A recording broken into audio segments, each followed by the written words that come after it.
하나님의 말씀 봅니다. 하나님의 말씀은 사도행전 7장 54절부터 8장 1절 상반절까지입니다. 신약성경 199쪽입니다. 그들이 이 말을 듣고 마음에 찔려 그들을 향하여 다시 합니다.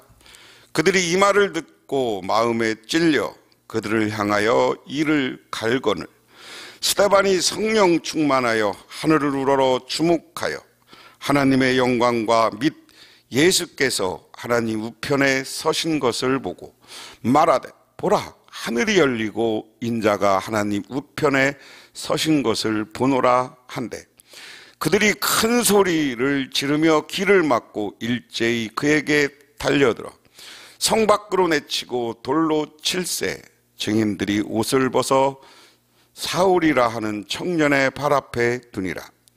그들이 돌로 스데반을 치니 스데반이 부르짖어 이르되 주 예수여 내 영혼을 받으시옵소서 하고 무릎을 꿇고 크게 불러 이르되 주여 이 죄를 그들에게 돌리지 마옵소서 이 말을 하고 자니라.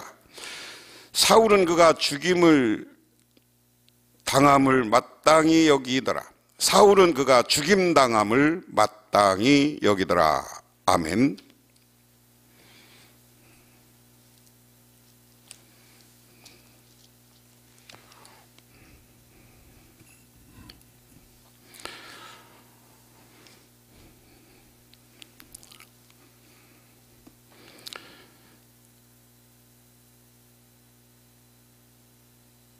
스데반이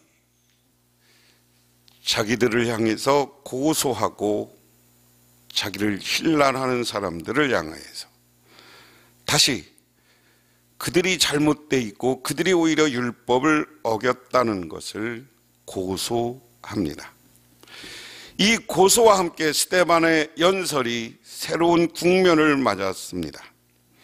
아마도 그는 계획되었던 연설을 못했을 수 있습니다. 사도적 설교의 전형으로 볼 때 현대 스데반의 연설은 두 번째 단계밖에 진전되지 않았습니다. 왜냐하면 오순절 설교나 성전 설교에 보면 사건이 있고 그들은 그리스도의 고난과 부활을 이야기하고 회개를 촉구합니다. 그랬을 때 청중들은 믿음의 사람이 생기고 거부하는 사람이 생겼습니다. 그게 성전 설교 3장에서 4장까지 이야기, 오순절 설교 2장 1절에서 2장 42절까지의 요약입니다. 그런데 오늘 6장 8절부터 15절은 사건에 대한 이야기고요. 그리스도 고난과 부활에 대한 이야기를 하고 오늘 스데반은 그 이후에 회개의 촉구나 그것을 향한 청중들의 반응이 없는 것으로 봐서 스데반은 두 번째 단계까지만 설교를 했다.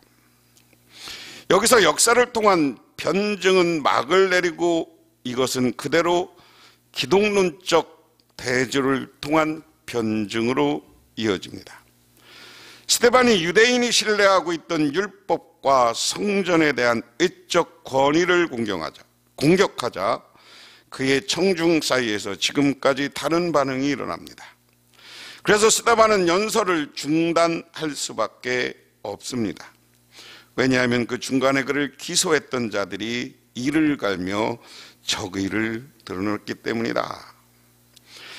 그래서 스데반의 설교를 먼저 요약해 보면 54절에 이렇게 나옵니다. 먼저 그들이 이 말을 듣고 마음에 찔려 그를 향하여 이를 갈거는 이를 가라. 스데반이 앞에서 한 이야기를 듣고 그럼 무슨 얘기를 했냐? 구체적으로 살펴보면 이렇습니다. 7장에서 스데반이 설교한 내용은 뭐냐면 7장 9절에서 10절은 요셉이 애굽으로 팔려간 이야기. 오히려 이스라엘 백성들 니들이 모세의 율법을 주장하고 니들이 조상들이 하나님의 뜻대로 사는 것 같지만 야곱의 12아들 그 중에 10아들이 오히려 요셉을 시기해서 애굽으로 팔았다.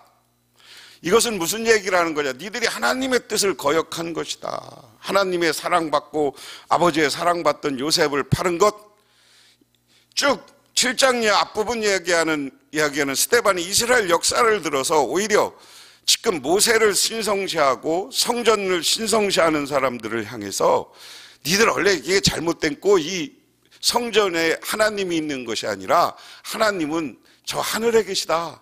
우리는 그분이 예수를 보냈고 그분이 나를 보낸 것이다. 우리가 성령 받았다. 그러므로 니들이 율법 잘 지켰고 하나님 앞에 성스럽다고 하지 말라. 그 얘기를 역사를 통해서 이야기하는 거예요. 봐, 요셉을 애굽에 판 조상들 잘했어? 그 얘기죠. 그 다음에 27절에 35절은 이스라엘 백성이 모세를 거부했다. 무슨 얘기냐? 출애굽해서 홍해를 건너왔는데 모세가 시내산에 하나님의 말씀 받으러 갈 때 어떻게 했어?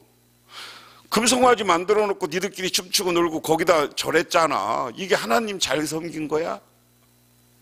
그러니까 너희들은 나보고 모세를 거부하고 율법을 거부한다고 하는데, 아니, 당신들이 거부했어. 지금 그 이야기입니다. 그럼 거기다가 이 청중, 지금 듣고 있는 스데반을 고발하고 스데반이 모세를 거부했다고 공격하는 율법학장들과 그 당시 성전 귀족들을 향해서 니들이 귀를 막고 있다. 오히려 하나님의 뜻에 귀를 막고 있다. 그 이유는 하나님이 메시아를 보냈는데 니들 메시아를 죽였어. 잘했어? 니들이 오히려 모세 율법을 거부한 거다. 어제 율법에 메시아 온다고 하는 걸 거부한, 메시아가 오면 받아들이라고 그랬지. 이런 설교를 길게 3가지 패턴의 설교를 한 거예요. 그러니까 지금 스데반을 공격하는 사람들이 오늘 말씀에 귀를 마음에 찔리긴 찔려. 사실 그렇거든. 우리가요, 제일 중요한 게 알면서 찔리면 회개해야 되는데, 그걸 회개할 체면 때문에, 자기 사회적 위치 때문에, 자기적 사회적 기반 때문에 오히려 그것을 해결하지 못하고 어떻게 하는 겁니까? 하나님 편에 서지 못하는 거예요. 역시 우상 숭배하는 사람들처럼 세상을 바라보고 자기 지위를 바라보고 내가 지킬 것을 바라보는 거야. 자기들은 성전을 통해서 귀족이 됐으니까 귀족으로서의 위치를 내놓기 싫은 거예요. 사람들의 역사가 다 그렇습니다. 그리고 어떻게 못하는 거예요. 제가 이 본문을 공부하면서 이제 여기 우리 예화 가운데 일본의 나가사키라는 곳이 있어요. 나가사키는 우리나라 천주교인들이 성지로 가보는 곳입니다. 성지로 가봤는데 왜 그러냐? 이 나가사키에 우리나라보다 임진왜란 훨씬 전에 천주교 선교사들이 와서 선교를 해요. 영화로도 나왔습니다. 유튜브나 이런 것에 일본의 천주교 박해 이런 제목으로 치면 그런 영화가 나와요. 그런데 도요토미 히데요시가, 우리 임진왜란을 일으킨 도요토미 히데요시가 이게 가만히 보니까 이 선교사들과 이 기독교인들이 커지면 안 될 것 같거든요. 실제로 일본 역사가 생기고서 천황이라는 왕권을 갈아본 적이 없는 나라입니다. 그 황제는 우리가 백제의 후손이라는 거, 일왕은 백제의 후손이라는 거 우리가 잘 알고 있잖아요.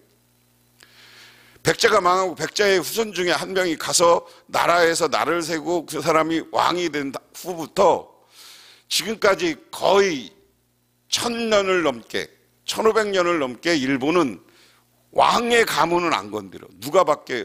막부라고 해서, 이 사무라비라고 해서 이 무사들이 정권을 잡고 황제는 놓고 그들이 이야기하는 거예요. 그런데 일본에 황제 거부투쟁이라는 게 처음 생기는데, 일본은 그래서 밀란이라는 게 없습니다. 우리나라는 뭐 동학이니 뭐 인격정해난이니 이게 민중들이 자기가 삶이 어려워지면 뒤집어 엎으려고 혁명을 시도하는 난들이 있는데, 일본은 황제 반대하는 난은 안 일어나. 그럼 누구예요? 서로 막부끼리 싸우는 거예요. 한 번도 민중이 황제를 거부하는 밀란이 안 일어나는데 기독교인들에 의해서 최초로 그런 밀란이 일어납니다. 그러니까 도요토미 히데요시가 보니까 얘들 그냥 놔뒀다가는 자기도 위험하고 일본 황권이 위험한 거예요. 그래서 일본의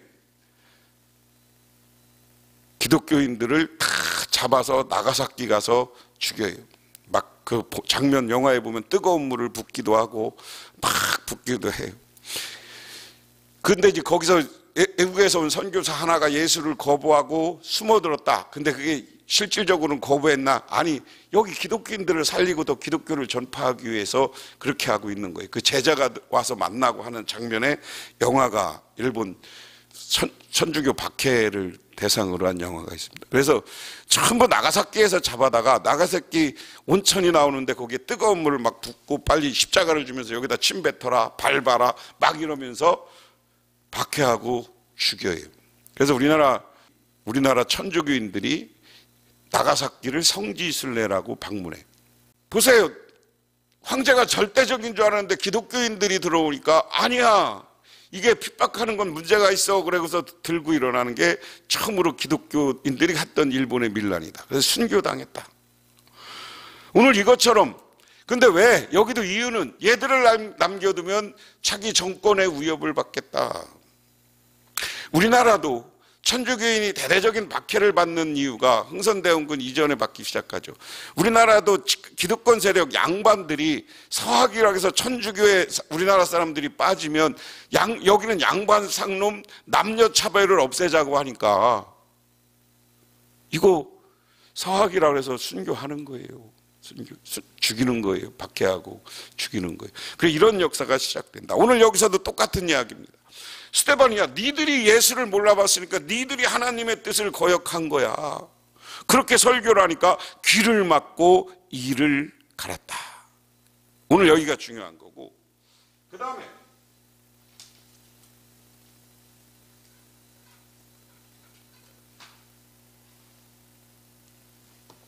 그 다음에 두 번째 들어가는 게 뭐냐면 55절부터 58절에 보면 스데반이 성령 충만하여 하늘을 우러러 주목하여 하나님의 영광과 및 예수님께서 하나님 우편에 서신 것을 보고 말하되 보라 하늘이 열리고 인자가 하나님 우편에 계신 것을 보노라 한데 56절까지만 보겠습니다. 무슨 얘기냐? 주님의 영광 가운데 스데반이 있다. 스데반이 어떻게 순교했냐? 영광스러운 하늘의 빛을 보는 거예요. 스데반이 막 자기를 향해서 이를 갈면서 사람들이 달래들어, 회개하지 않고 달래들어. 그런데 그 순간 성령이 충만하여 하늘을 우러러 주목하여 봤다. 그랬더니 하나님의 영광, 하늘로부터 빛이 찬란하게 비치는 거죠. 및 예수께서 우리의 우편에 서신 거죠. 하나님이 하늘에 있는데 저 위에서부터 하나님인데 거기서 예수님이 우편에 앉아 있어요. 그러니까 많은 사람들에게 이야기합니다. 보라, 하늘문이 열리니 저 인자 예수님이 저 하나님 우편에 지금 서신 것을 보노라. 너희들 진리를 알아. 예수님이 메시아야. 예수님은 부활했어. 예수님은 지금 승천했어. 그리고 저 하나님 우편에 가서 지금 계셔. 나는 지금 보고 있어 하는 거. 그런데 우리가 잘 알아야 돼요. 아무리 찬란한 하나님의 영광이 나타나도 이를 갈며 그것을 보지 않고 듣지 않으려고 귀를 막아버린 사람들에게는 안 들리는 거예요. 여러분, 우리가 신앙생활하면서 제일 중요한 건 하나님의 말씀을 듣고 교회 다닐 때 교회에서 내 자리가 중요하고 내 위치가 중요한 게 아니에요.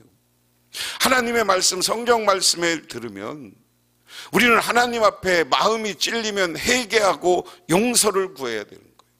그렇게 될 때 하나님은 우리를 저 영원한 찬란한 천국으로 우리를 이끌어 주시는 줄 믿으시기 바랍니다. 그런데 스데반은 하늘의 영광을 보고 하나님이 하늘문이 열린 걸 보고 저 우편에 계신 하나님과 하나님 우편에 계신 예수님을 보고 있는데 57절 58절 보시기 바랍니다. 그들이 큰 소리를 지르며 길을 막고 일제히 달려들어 성 밖으로 내치고 돌로 7세 증인들이 옷을 벗어 사울이라는 청년의 발 앞에 두니라. 그 다음에 하는 것이 뭐예요? 영광을 보는데 그들이 하나님을 못 바라보는 거예요. 하나님을 못 바라보니까 그를 쳐 죽여요. 이게 동양에서 나타난 세계에서 순교 역사 가운데 다 똑같은 얘기야. 왜 때려 죽여? 그리스도인들을. 사실은 신앙적이라고 하지만 신앙적인 이전에 정치적 의도가 다 섞여져 있는 거예요. 그리고 자기의 욕심들이 섞여져 있는 거예요. 그 욕심, 내가 하나님의 자녀로서 교회를 통해서 성전을 통해서 기득권과 이익을 가진 사람들이 그것을 용납 못하는 거예요. 그러니까 자기들에서 다른 말 하는 사람들을 죽이는 거예요. 여러분, 우리는 지금 어떤 자리에 있습니까? 하나님의 말씀을 듣고 회개하며 신령하고 성스럽고 순결한 신앙인입니까? 아니면 내 고집 때문에, 내 아집 때문에 하나님을 바라보지 못하고 내가 갖고 있는 권력, 내가 갖고 있는 돈, 내가 갖고 있는 감투, 이런 것 때문에 하나님을 바라보지 못하고 지금 하나님의 말씀에, 하나님이 우리를 부르는 그 소리에 귀를 막고 있지는 않습니까? 눈을 감고 있지는 않습니까? 눈을 열고 귀를 열고 신령한 찬란한 영광의 빛을 보는 저와 여러분이 되시기를 주님의 이름으로 축원합니다. 그 다음에 이제 59절부터요. 59절 보니까 그들이 돌로 스데반을 치며 스데반을 부르짖어 이르되 주 예수여 내 영혼을 받으시옵소서 하고 무릎을 꿇고 크게 불러 이르되 주여 이 죄를 그들에게 돌리지 마옵소서 이 말을 하고 자니라. 사울은 그가 죽임을 당함을 마땅히 여기더라. 자, 여기 보세요. 주님처럼 달리다. 주님, 예수님은 뭐라고 하면서 돌아갔어요? 주여 저들이 하는 일을 모릅니다. 저를 용서하십시오. 그리고 오늘 스데반은 저들에게 죄를 돌리지 마십시오. 이것은 순교하는 사람들의, 그리고 하나님이 영광받은 사람들이 하는 일이에요. 밖에 수없이 죄를 짓고 하나님을 거부하고 거역하고 그들이 반기를 들고 하나님의 사람을 죽이지만, 하나님 그래도 저 사람들이 구원의 대상이 아닙니까 하는 이야기예요. 구원의 대상이 아닙니까? 우리도 세상 사람들 나쁘고 못되고 안 좋은 사람들이 있어요. 하지만 그들을 향해서 나쁜 놈이라고 치부하면 그들에게 복음을 전할 기회를 잃어버립니다. 하지만 그들을 향해서 내가 구원받고 예수를 전해야 되고 돌아와서 저들도 하나님을 믿어야 될 대상이라고 생각하면 그들을 향해서 용서하고 죄를 그들에게 돌리지 말아야 된다. 그래서 오늘 스데반은 마지막 죽음이 예수님이 용서하는 것처럼 자기도 자기를 죽이는 자, 돌 던지는 자를 다 용서하고 하나님 나라에 가는 거예요. 기독교의 역사는 한 사람 죽인다고 끝난 게 아니었어요. 하나님이 사람을 쓰시는 방법은 우리의 고정관념을 깨뜨립니다. 하나님은 우리의 예상을 뛰어넘어 사람을 택하시고 그 사람을 통해 하나님의 놀라운 역사를 이루어 가신다. 초대교회 스데반의 집사의 비중이 상당했습니다. 그 사람이 없으면 교회가 금세 무너질 것처럼 보이기도 합니다. 하지만 하나님은 또 다른 사람을 준비해 놓으셨습니다. 사라지는 스데반은 예수님을 닮았고 스데반의 얼굴은 천사 같았고 성령으로 충만했고 스데반은 은혜가 충만했으며 사람들의 칭찬을 받았습니다. 그가 예수 그리스도의 부활과 그분이 메시아인 것을 선언했을 때 많은 사람은 그를 돌로 쳐 죽입니다. 그런데 스데반을 죽일 때 스데반이 죽는 것이 마땅하다고 생각하는 사울이 오늘 등장합니다. 성경은 굳이 스데반을 죽이려는 거짓 증인들이 옷을 벗어 사울 앞에 놓은 것과 사울이 스데반의 죽임을 당한 것이 마땅히 여겼다는 일을 기록합니다. 이것은 일종의 복선입니다. 하나님은 하나님이 하실 일에 대한 암시입니다. 하나님은 신실한 일꾼 스데반을 데리고 가시면서 전혀 예상치 못한 사람을 사용할 계획을 가지고 계시다. 그것은 사울입니다. 스데반이 사라져 생기는 그 공백을 사울이라는 사람을 통해서 완벽하게 채우고 있다 하는 겁니다. 스데반의 퇴장과 사울의 등장을 보면서 하나님 나라의 복음은 전진하는 것이고, 그 전진은 우리 사람의 손에 있는 것이 아니라 하나님의 손에 있다. 우리 한국교회가 교인들이 준다고 그래요. 그런데 우리가 믿음을 가질 수 있는 것은 하나님이 역사하고 성령이 역사하면 다시 부흥의 역사가 일어날 것이다. 서양교회가 줄었다가 다시 부흥의 역사가 일어나는 곳이 있어요. 영국에, 미국에, 카나다에 새로운 복음 운동을 통해서, 그것은 새롭게 하나님 앞에 회개하고 성령 충만한 사람을 통해서 새롭게 복음이 전달되고, 그 전달되는 곳에 다시 부흥하고 왕성해지는 역사가 있는 줄 믿으시기 바랍니다. 그런데 우리 사람은 사람의 생각으로 실망하고 좌절하지 마세요. 위기 있을 때마다 우리가 기도하세요. 우리가 잘못된 거 회개하세요. 그리고 하나님께 모든 건 맡기면 하나님은 새로운 역사를, 새로운 사람을 준비해서 새로운 방법으로 새롭게 전진해 나가고 부흥해 나가게 되는 줄 믿으시기 바랍니다. 기도하겠습니다. 하나님 고맙습니다. 오늘 스데반은 하늘문이 열리고 하나님과 그 우편에 계신 예수님을 바라봅니다. 그렇지만 욕심으로 가득 차 있는 사람들, 자기 고정관념으로 차 있던 사람들은 그걸 봐지 못하고 스데반을 죽입니다. 하지만 스데반을 죽는 것이 마땅했다고 생각하는 그 사울을 새롭게 바울로 바꿔 새로운 복음의 역사를 시작하신 하나님을 바라보게 하옵소서. 그리고 우리가 한국교회가 지금 줄어드는 과정 속에서 하나님이 새롭게 역사할 것을 믿고 기도하는 우리 모두가 되게 하여 주시옵소서. 그리고 새로운 사람을 동원하고 새로운 사람을 택하고 보내주셔서 우리 북명교회가 새롭게 부흥하고 새롭게 역사가 나타나고 하나님 영광 가운데 찬란한 미래가 밝아지는 교회가 되게 하옵소서. 예수님 이름 받들어 기도드리옵나이다. 아멘.